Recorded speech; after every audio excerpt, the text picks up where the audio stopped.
नवरात्रों में हम देवियों की उपासना करते हैं, उनकी आराधना करते हैं, परंतु आवश्यक है जो हमारे घर में देवियां हैं उनकी कहीं अवहेलना ना हो। हमारा जीवन देवी, शक्ति, इनको समर्पित होना चाहिए।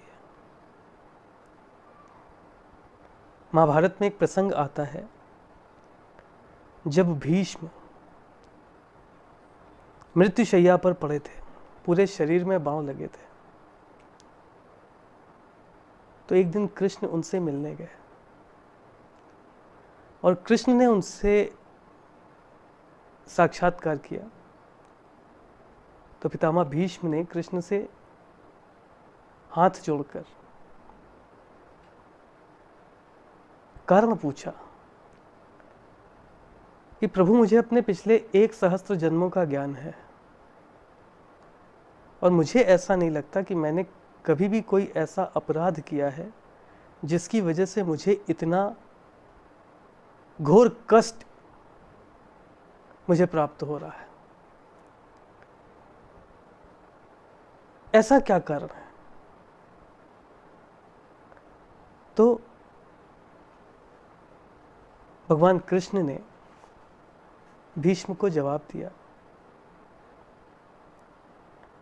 कि तुम ये कह रहे हो भीष्म कि तुमने जीवन में कोई 1 सहस्त्र जन्मों तक का तुम्हें याद है, तुमने जीवन में कोई बुरा कर्म नहीं किया है। अपने इसी जीवन को देखो, क्या तुम नारी के किसी भी रूप के प्रति समर्पित हो पाए? गंगा पुत्र भीष्म, आप गंगा मां से नाराज होकर के आ गए थे। आपने माता के स्वरूप की अवहेलना की। आपने अंबा, अंबिका और अंबालिका का हरण किया। जब उन्होंने आपके सामने प्रणय प्रस्ताव रखा तो आपने अस्वीकार कर दिया, ये कहकर कि मैं अपनी प्रतिज्ञा से बंधा हुआ हूं। क्या आपने स्त्री के प्रेम स्वरूप की अवहेलना नहीं करी?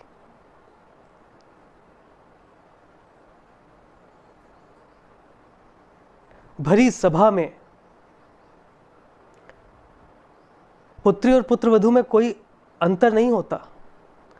भरी सभा में द्रौपदी को केश पकड़कर घसीटा गया। आप सक्षम थे भीष्म? ऐसी कैसी प्रतिज्ञा थी?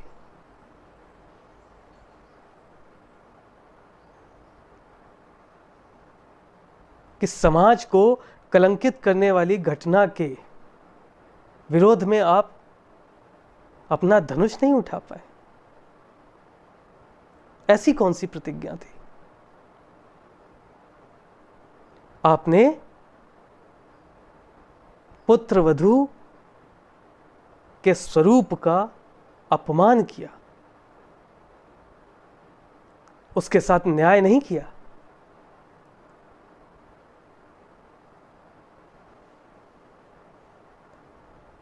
शीश होता है माता के लिए। आपने माता से अहंकार दिखाया। आपने कहा मैं अब आपके तट पर दोबारा नहीं आऊंगा। आप देखिए, जिस शीश को आप गर्व से उठा करके चलते थे, संपूर्ण शरीर में बाण लगे हुए हैं, लेकिन वो आपका मस्तक झूल रहा है। तो माता के सामने आपने अहंकार दिखाया, स्त्री के माता स्वरूप का अपमान किया।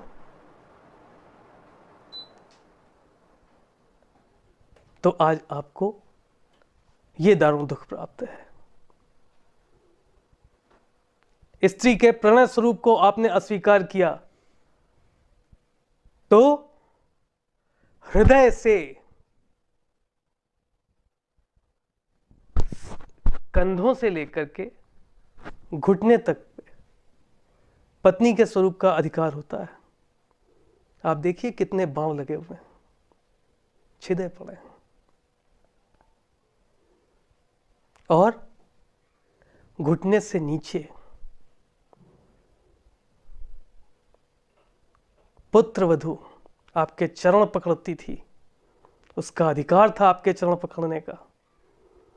आपने पुत्र वधू के स्वरूप का अपमान होने दिया। घुटने के नीचे देखिए कितने बाणों ने आपको छेद डाला है। आपके द्वारा मैं समाज को यह संदेश देना चाहता हूं कि परिवार में उपस्थित नारी के किसी भी स्वरूप का अगर अपमान हुआ तो परिणति ये होगी।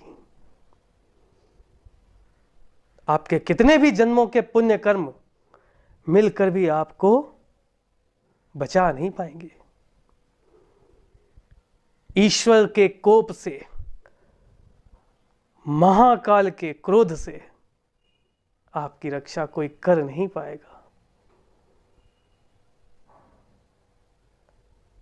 तो इस नवरात्रि में हम सबको ये प्रण लेना चाहिए कि माता, पुत्री, पत्नी या नारी के किसी भी स्वरूप का